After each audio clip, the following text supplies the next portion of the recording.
సుభిక్ష ఉండాలని వెంకటేశ్వర స్వామి వారిని దర్శించుకోవడం జరిగింది.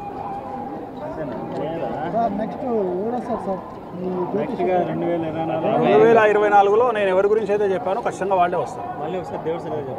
దేవుడి సన్నిధిలో చెప్పడం బాగుండదు, ఆయన ముందు మనం మాట్లాడేదానికి అర్హత లేదు. సో ఆల్రెడీ చెప్పున్నాను కాబట్టి నేను ఎవరైతే వస్తారని చెప్పానో వాళ్ళే ఖచ్చితంగా వస్తారు, దాంట్లో అనుమానం అయితే లేదు. ఏది జరిగినా నేను ఎవరైతే చెప్పానో వాళ్ళే వస్తారు. సో అంటే ఇలా జరిగితే అలా జరిగితే అనేది ఉండదు, ఎవరు ఏది జరిగినా ఆన్సర్ ఒకటే, ఆన్సర్ ఫిక్స్ అయిపోయింది అంతే. ఓకే, పవన్ కళ్యాణ్ గారు ఆయన గురించి కూడా ఎప్పుడో చెప్పడం జరిగింది. సో అన్ని రిజల్ట్స్ మీరు చూస్తున్నాక కూడా నన్ను ప్రశ్నలు అడిగితే నేను సక్సెస్ అయినందుకే కదా స్వామివారి దగ్గరకు వచ్చి దండం పెట్టుకున్నది. సో మీడియా ముఖంగా చెప్తే బాగుంటుంది స్వామి, యూట్యూబ్ కాకుండా. ఓకే, ఎంతైనా సీనియర్ చంద్రబాబు నాయుడు అండి. ఫస్ట్ ఆయన గురించి మాట్లాడుకుందాం. చంద్రబాబు నాయుడు జాత్యం ఈయన చిక్కడు దొరకడు, చెప్తే నమ్మడు. తన మనసుకు నచ్చిన పని చేస్తాడు కానీ ఒకరు చెప్పిన పని అయితే చేయడండి. ఈయనకి గురు చెప్పిన విద్య లేదు, పెద్దలు చెప్పిన బుద్ధి లేదు. సొంత బుద్ధి, సొంత ఐడియా, సొంత నిర్ణయాలు, సొంత ఆలోచనలు, సొంత పనులతోటే సాధించారు ఆయన. చిన్నప్పటి నుంచి ఆయన తెలివి, తేటలు, జ్ఞానం, బుద్ధి అంతు చిక్కని మనిషి. సామాన్యంగా ఒకరి లేక వాగుడుకాయ మాట ఆయన దగ్గర లేదు. ఏదైనా ఉంటే పేస్ట్గా ఉంటాడు. ఆయన ధైర్య సాహసాలు లోపల చాలా ఉంటాయి. చేయాలనుకున్న పనులు తన మనసులో పెట్టుకుంటే ఖచ్చితంగా చేసి తీరుతాడు. ఇప్పటికి 3 సార్లు అయిన సీఎం, ఇంకా కాబోయే సీఎం కూడా ఈయనండి. గ్యారంటీ ఖచ్చితంగా చెప్పేస్తుంది. 180% పక్కా అవుతుంది. ఈ రాశికి ఈయనకి వస్తది రాశి కరెక్ట్ గా మాత్రం కృత్తిగా నక్షత్రం 2వ పాదం రాక్షస గణం. ఈయనది వృషభ రాశి అవుతుంది. ఇప్పుడు 74 సంవత్సరాలు ఆయన పుట్టిన నక్షత్రం, ఆయన లెక్క. ఇప్పుడు వృషభ రాశికి ఆయన బలబలాలు బాగున్నాయి. ఏదో ఒక రౌండ్ గా మాత్రం ఆయన కవరప్ చేసుకునేది ఉంది. గెలిచే అవకాశాలు అయితే 180% కనిపిస్తుంది, బాబుకే ఉంది. గ్యారంటీగా అవుతుంది. వైఎస్ జగన్ చూడండి, ఈయన జన్మ జాతకరీత్యా చూడు మకర రాశి, మకర పట్టు ఎక్కువ ఉంటుందండి. ఈయనది తన పట్టే గెలవాలంటాడు, ఒకరి పెట్టు గెలవాలని పిచ్చేటోడు కాదు.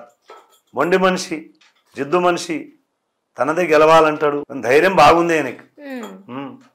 పలుకుబడి, మాట తీరు, మంచితనం, చెడుతనం 2 ఉన్నాయి. ఇప్పుడు ప్రజలకు ఇచ్చిన హామీ చేసిండా లేదనేది మనకు లెక్కన ఉన్నా కానీ ఏదో ఆయన లెక్కన మాత్రం ఆయన వచ్చే ఛాన్స్ లేదు. ఖచ్చితంగా లేదంటే ఈయన చేసిన నిర్ణయాలు, ఈయన చేసే పనులు, ఈయన లెక్కలు చూస్తే నేను వ్యతిరేకంగా మాట్లాడతలేదనండి. ఆయన ధర్మశాస్త్రాలు ఉండొచ్చు, వాళ్ళ తండ్రి ద్వారా వారసత్వం ద్వారా ఆయన ఉపయోగమైంది. కానీ బాబు ఉన్నంత మేధావి తత్వం ఈయనకి లేదు. అలా ఉంది ఈయన జాతకం. ఈయన మాత్రం అపజయం మాత్రం తప్పదు. గెలుస్తా అంటుండు కానీ ఇది కాదు, ఇది ముమ్మాటికి నిజం. చిలక జోష్యం అబద్ధం కాదు, నా ఈశ్వర మాట అబద్ధం కాదు. 3వది పవన్ కళ్యాణ్, కన్యరాశి. ఆవేశం ఎక్కువ, పని తక్కువ, ఆచరణ పెద్దది. తన ఆచరణతోటి పని చేస్తాడు, ఒకరి ఆచరణతోటి పని చేస్తాడు కాదు. కానీ మొండి వైఖరి, పట్టుదల చాలా గొప్పగానే ఉంది. కానీ ముందు ఛాన్స్ ఉంది కానీ ఇప్పుడైతే లేదు. ఏదో పొత్తు ద్వారా కలిసి అలా నడుస్తున్నంటే ఏదో తన కర్తవ్యం తను నిర్వహించాలి. ఇప్పుడు ఈ వయసు దిగుతుంది కాబట్టి కొంచెం నిమ్మలంగా డెవలప్ కావాలనేది ఆలోచన ఆయనకు ఉంది. కానీ ఒకరికి తీసేటోడు కాదు, ఆయన కోపం వస్తే మాత్రం ఎవరికి ఆగేటోడు కాదు. పవన్ కళ్యాణ్ కూడా మేధావి తత్వమే. ఈ ముగ్గురులో మాత్రం నెంబర్ 1 స్థానం అయితే బాగుండే ఉందండి. ఎందుకంటే గ్రహ బలాలు బాగున్నాయి, ఆయన తెలివి బాగుంది, జనరల్ నాలెడ్జ్ బాగుంది. ఈ సంవత్సరం గెలుస్తాడు. 2వ స్థానంలో మాత్రం సీట్లు ఈయనకు వస్తాయి.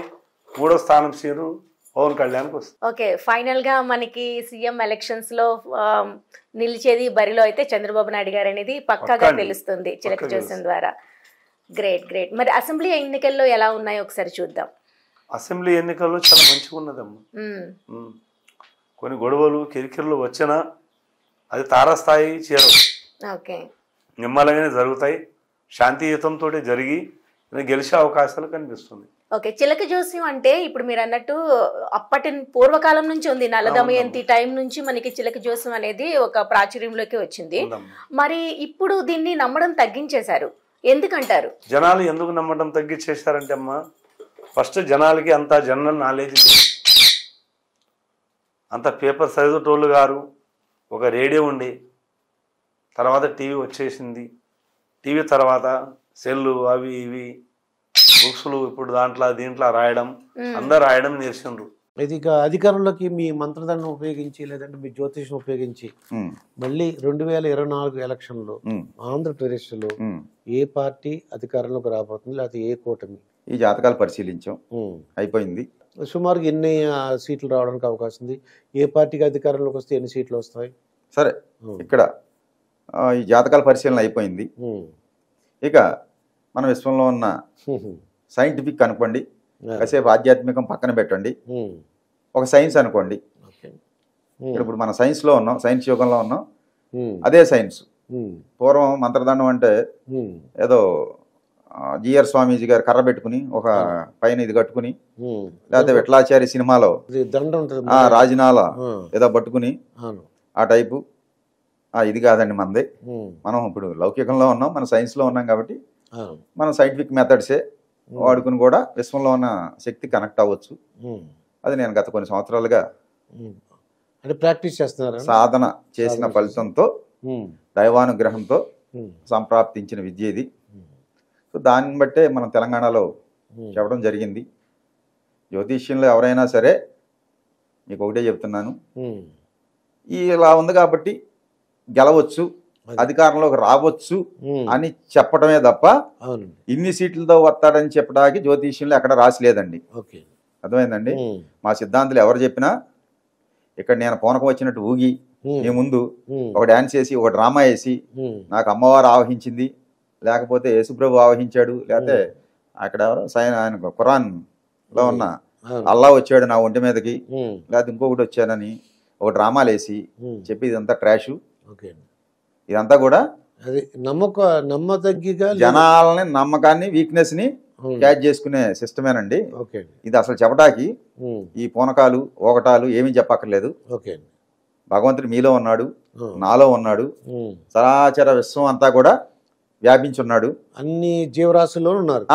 సమస్త జీవరాశుల్లో నేను లేని ప్లేస్ అంటూ లేదు, నేను లేని అణువే లేదు అన్నాడండి. అణువు నుంచి బ్రహ్మాండం వరకు కూడా నేనే వ్యాపించున్నానని చెప్పి భగవంతుడు చెప్పాడు. సో అసలు భగవంతుడు లేని ప్లేస్ లేదు. కనుక ఇక్కడ భగవంతుడితో మాట్లాడాలంటే పూనకాలు రావక్కర్లేదు, ఓగక్కర్లేదు, ఈ యాక్షన్లు అంతకన్నా చేయక్కర్లేదు. ఎవరన్నా అలా చేసి నేను ఊగి అమ్మతో మాట్లాడుతున్నాను, నాన్న అమ్మ చెప్పింది అంటే అది పచ్చి మోసం. అర్థమైందండి? మీ పద్ధతి ఉపయోగించి చెప్పండి సార్. అది ఇక్కడ మీకు ఇంకో విషయం చెప్తున్నా అండి. ఒక డిసెంబర్ 20వ తారీఖున ఒక పెద్ద ఆయన రాజ్యసభ సభ్యులు ఆయన్ని కలుతాకి మేము వెళ్ళాం మామూలుగా. అది ఎవరు? తెలంగాణ రాజ్యసభ సభ్యులు హెటరోడాక్స్ చైర్మన్ పార్థసారథి గారిని.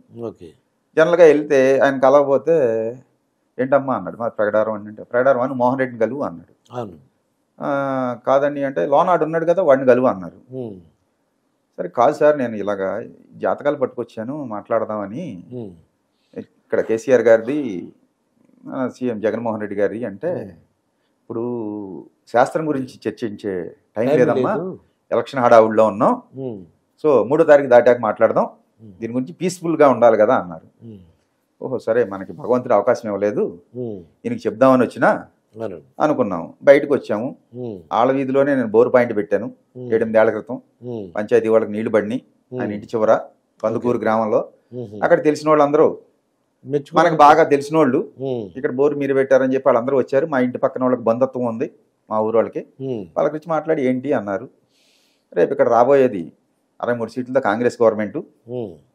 ఇక్కడ మీ మట్టా రాగమయ్యి కాంగ్రెస్ సత్తుబిల్ల అభ్యర్థి గెలుస్తుంది. సండ్ర వెంకట వీరయ్యకి రాహు మహాదశ అయిపోయింది, గురుడు స్టార్ట్ అయ్యాడు. రాహు మహాదశ 18 ఏళ్ళు యోగిచ్చింది, అందుకే 3 సార్లు ఎమ్మెల్యేగా గెలిచాడు. ఇప్పుడు యోగం లేదు. సరే అదే ఏదో చెప్దామని పెద్ద ఆయన దగ్గరికి వచ్చాను. కేసీఆర్ గారు కూడా యోగం అయిపోయిందని చెప్దామని వచ్చాను. ఆయన పాపం బిజీలో ఉండి నాకు అవకాశం ఇవ్వలేదు. సరే మీకు కనపడ్డారు కాబట్టి చెబుతున్నాను, రేపు ఇక్కడ మట్టా రాగమయ్య కూడా గెలుస్తుంది తప్పకుండా అని చెప్పాను. అదే ఎలక్షన్లో బీఆర్ఎస్ వాళ్ళు 2000 పంచారు ఓట్లు కండి, కాంగ్రెస్ వాళ్ళు 1000 రూపాయలు పంచారు. నేను చెప్పిన పొంగులేటి తుమ్మల గారు వైరా అతను బట్టి విక్రమార్క గారు ఓకే 5 నియోజకవర్గాలు చెప్పానండి, ఉమ్, సత్తుపల్లితో ఇన్క్లూడింగ్. ఉమ్, అందరూ మనం చెప్పిన మెజారిటీలకి తగ్గకుండా గెలిచారు. అది మనం చెప్పింది జరిగింది. ఉమ్, అది కూడా కొన్ని ఛానల్స్కి అప్పుడు ఇచ్చాను నేను. ఓకే సో ఇలాగా యోగం అనేది మానవుణ్ణి ఉమ్, టైం లేనప్పుడు ఎన్నీదండి. అంటే జనరల్గా మీకు ఒకటే విషయం అండి, కార్పొరేట్ సంస్థల యజమానులు కానీ కార్పొరేట్ వీళ్ళు కానీ మన దగ్గరికి ఎవరన్నా వస్తున్నాడంటే వీళ్ళు ఏ భావంతో చూస్తారంటే ఏదో చందాలాడుకుంటా వస్తున్నాడు ఉమ్, అనే భావంతో చూస్తారు. కొంతమంది బాగా ఉన్నవాళ్ళు అయితే ఉమ్, ఈ ముష్టోడు వచ్చాడు అనుకుంటాడు. ఇటు కాదని మనం ఇంటికి వస్తే ఇప్పుడు కాదు కానీ రేపు రా లేకపోతే ఎల్లుంటరా పైకి వెళ్ళరా లేకపోతే అండుగలవు ఇండుగలవు అని చెప్తారండి. ఉమ్, ఇలాగా ఇప్పుడు ఒక వ్యక్తి దగ్గరికి వెళ్ళేవాళ్ళు అవును, జనాలు అడుక్కుంటాకే పోతారు డబ్బులు ఉన్నోడి దగ్గర.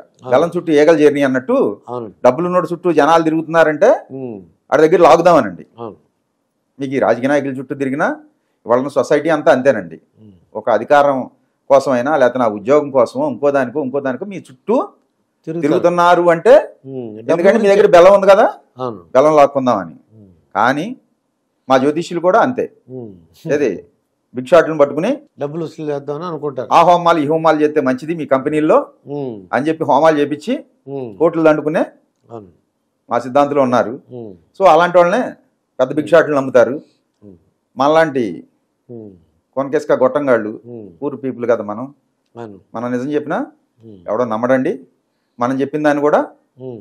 తీసుకోరు పరిగణలోకి. అయితే ఎందుకంటే మంత్రదాన్ని ఉపయోగించి చెప్పండి ఆంధ్రప్రదేశ్ ఎలక్షన్ పరిస్థితి ఏంటండి? సరే ఇప్పుడు కరెక్ట్గా ఉమ్, అడిగారు కదా అవును, ఆంధ్రప్రదేశ్ ఎలక్షన్ గురించి, అవును, ఇప్పుడు మనం చెప్దాం. ఓకే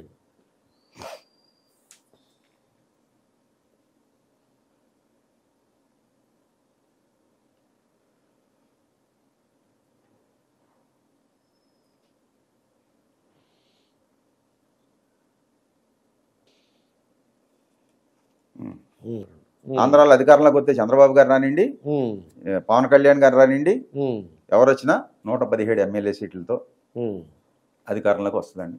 117 సీట్లతో ఉమ్, ఉమ్, అధికారంలో వచ్చే పార్టీకి. ఉమ్. అలాగే ప్రతిపక్షంలో ఉండే పార్టీకి ఉమ్, 58 ఎమ్మెల్యే సీట్లు వస్తుంది. ఉమ్, సరిపోయింది కదండి 175. అది ఉమ్. అది ఇప్పుడు ఆంధ్రప్రదేశ్ లో ప్రముఖ రాజకీయవేత్త అనమాట అండి ఆయన, సినిమా యాక్టర్ కూడా పవన్ కళ్యాణ్. మొత్తం తెలుగు రాష్ట్రాలకి లేదా ప్రపంచం అంతా కూడా ఆయన అంటే ఇష్టం. ఆయన సినిమాల పరంగా రాజకీయంగా ఆయన ఎదగాలని చూస్తున్నారని ఆయన రాజకీయాలు రావాలని 10 సంవత్సరాల నుంచి ట్రై చేస్తున్నారు. ఈసారి అయితే గట్టి పోటీ అక్కడ ఎదుర్కొంటున్నారు. ఆయన పోటీ చేస్తున్నారు పిఠాపురంలో. పిఠాపురం అనే ఒక ఉంది ఈస్ట్ గోదావరిలో. అక్కడ ఇక్కడి నుంచి ఒక ఎమ్మెల్యేగా ఆయన పోటీ చేస్తున్నారు. ఎవరంటే ఆయన? పవన్ కళ్యాణ్. పవన్ కళ్యాణ్. ఓకే. మరి మీ శివయ్యని అడిగి ఆయన గెలుస్తారా లేకపోతే ఏంటి, ఆయన పొజిషన్ ఏంటి, ఆయన పరిస్థితి ఏంటి చెప్పండి. మరి ఆయన గమలేసి చెప్పండి. గమలేసి చెప్పండి. ఓం నమః శివాయ. ఓకే. దుర్గాయ నమః. పవన్ కళ్యాణ్ గారు దేవి మహాకాళి ఆదిపరాశక్తి సమ్మక్క తల్లి వనదుర్గాయ. ఓం పవన్ కళ్యాణ్ గారి విషయం 1 2 3 4 5 5 వచ్చింది. 5 వచ్చి 5. ఓం భగవతి మహాకాళి అంగాల పరమేశ్వర్యాయ నమః. 3 వచ్చినాయి. 3 వచ్చింది. 5 + 3. ఓం భగవతి దుర్గాయ నమః. ఓం నమః శివాయ అంగాల పరమేశ్వరాయ నమః. ఇప్పుడు 4. అయితే పవన్ కళ్యాణ్ గారు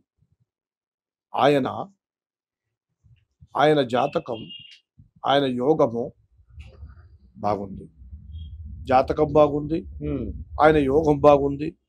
రెండో విషయం ఏంటంటే భగవంతుడు 5 మంది మన ఇంట్లో పుట్టారనుకోండి, అన్నదమ్ములైనా 3 4 10 మంది అయినా పుట్టిన అందరూ జాతకులు కారు కదా. అవునండి. దాంట్లో ఎవరైనా ఒకరు ఉంటారు. అలాగనే కొంతమంది ఆ కుటుంబం నుంచి కొంతమంది వచ్చారు, వచ్చి చూశారు ప్రజా అంటే ఏంటి చూశారు. కొంతమంది ఇక సార్లే మన ఈ సినిమా ఫీల్డ్లోనే సరిపోయింది కదా అని అనుకొని ఆగిపోయారు. ఇప్పుడు మన పవన్ కళ్యాణ్ గారు హిందీలో అంటారు పవన్ కుమార్ అంటే ఎవరు? ఆంజనేయుడు. అవును. పవన్. ఓకే.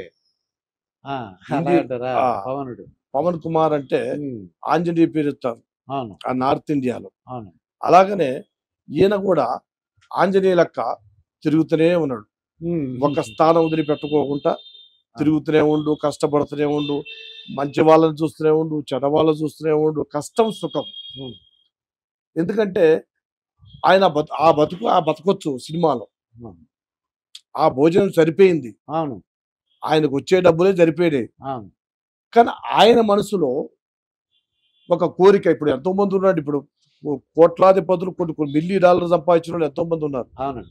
సంపాదించిన వాళ్ళు కూడా అలాంటి ఆలోచన కొంతమందికి రాదు. ఎందుకు రాదంటే ఇప్పుడు ఉన్న బిజినెస్ లో మెయింటైన్ చేయలేకపోతున్నాం. అవును. ఇక ఈ బిజినెస్ లో మనం కరెక్ట్గా ఉంటుంది కదా అని అనుకుని కొంతమంది వెనక్కిపోతారు. కానీ ఈయన అలా కాదు. ఈయన ఏం చేశాడంటే ప్రజల్లో వెళ్ళిపోతాం అనుకుని ఫస్ట్ పంచభూతాలు ఫస్ట్ 5 పడ్డాయి, ఆ తర్వాత 3, ఆ తర్వాత 4. అట్లక ఈ 4, 3 ఏంటండి, 5, 3, 8, 12 అయిందండి. 12 అంతే కదా. ఆ 12కు పట్టకారించి ఆయన చేసే పనిని భగవంతుడు కూడా సపోర్ట్ చేస్తాడు. ఇంతకు ముందు ఒకసారి 2 సార్లు సలబడిపోయింది. అవునండి. ఒకసారి 2 సార్లు. కానీ పడ్డ కష్టము భగవంతుడు కింద పడ్డోడంతా చెడోడు కాదు. ఓకే. కింద పడ్డోడు కొంతమంది అనుకుంటారు, నవ్వుతారు, ఎగతాళ పెడుతుంటారు, పెద్ద పుల్లు అంటారు, చిరత పుల్లు అంటుంటారు. అయ్యా, ఏ పులి, చిరత పులి, పెద్ద పులి, ఏ పులి అయినా అది మనం నిర్ణయించేది కాదు. పైన మనకన్నా మించినవాడు గొప్పవాడు ఉన్నాడు, మనకు మించిన వాడు గొప్పవాడు ఉన్నాడు. ఎక్కడ ఎవరిని ఆడియాలి, ఎక్కడ ఎవరిని పెట్టాలి, ఏ స్థానంలో ఎవరిని పెట్టితే బాగుంటది అని ఆ భగవంతుడు ఏం చేస్తాడంటే ఒక సినిమా లెక్క వదిలేసాడు మనల్ని. ఓకే. తెరలో చూస్తాం కదా, సినిమా థియేటర్లో తెర చూసే సినిమా వేరు, మానవ సినిమా ఇగో ఇది. మానవ సినిమా అంటే ఈ రాజకీయం, ఈ కొన్ని పనులు మానవ సినిమా అంటారు. అలాగనే మన పవన్ కళ్యాణ్ గారు కూడా కష్టపడ్డాడు. ఒకసారి 2 సార్లు ఆయన ఆగిపోయాడు. ఇప్పుడు ఆయన టైం ఇప్పుడు వరకు చూసే టైంలో పర్ఫెక్ట్ గా ఉంది, బాగానే ముందుకెళ్తారనుకున్నది. కానీ ఇప్పుడు చూసే టైం బాగుంది. ఇప్పుడు ఆయన లేసే టైం ఆంజనేయ ఎప్పుడు ఆయన బయటికి వెళ్తాడో ఆంజనేయ పవన్ కుమార్ పవన్ పుత్ర హనుమాన్జీకి ఆయన నమస్కరించి ఆయన వెళితే భగవంతుడు కొంచెం సపోర్ట్ చేస్తాడండి. ఎందుకంటే మానవుడి కింద మనం భయపడాల్సిన అవసరం లేదు, భగవంతుడు గొప్పవాడు. ఆయన కింద భగవంతుడి సేవే మనకి అనుకూలంగా ఉంటుంది కాబట్టి ఇప్పుడు చూసాము, ఆయనకి బాగానే ఉంది. ఆయన ఎలక్షన్ టైంలో భగవంతుడిని నమ్ముకొని పోతే కొన్ని అనుకూలంగా బాగుంటాయని గవ్వల శాస్త్రం చెప్తుంది. దీని ప్రకారం అయితే గెలుస్తున్నారు అంటే ఇప్పుడు వరకు కరెక్టే, కరెక్ట్ గా ఉన్నారు. ఇప్పుడు కరెక్ట్ ఉంది. ఆ టైంలో గ్రహాలు ఆయన సపోర్ట్ చేసి ఆ భగవంతుడు కూడా సపోర్ట్ చేస్తే అనుకూలంగా ఉంటుంది.